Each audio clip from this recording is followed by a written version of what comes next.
Hey students, we are going to be talking about oxytocin as soon as this thing loads.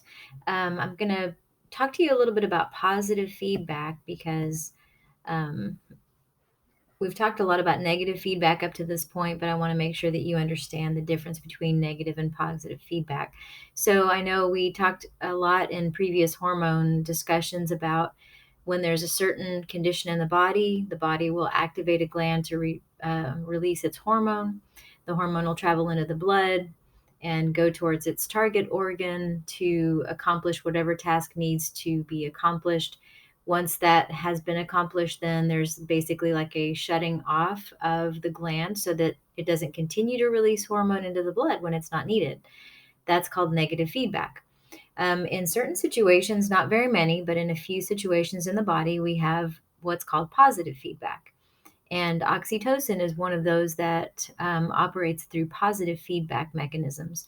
So basically, the posterior pituitary releases oxytocin when a lot of these other wonderful hormonal things happen when a woman is pregnant. When the body has certain levels of hormones in place, then the body knows it's time to deliver the baby. So the posterior pituitary gets a signal from the hypothalamus to release oxytocin into the blood. So when a woman begins to go into labor, oxytocin is in the blood by now because it's activating the muscles of that uterine wall to be contracting so that we can get the baby delivered.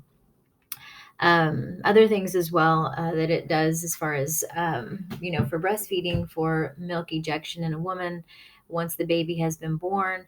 But the way positive feedback works is that if you notice a woman in labor, it doesn't just stay at a constant level the whole time she's in labor. It starts very gradually. It gets more and more intense as the labor progresses. So, what's happening here is that we see on this next slide.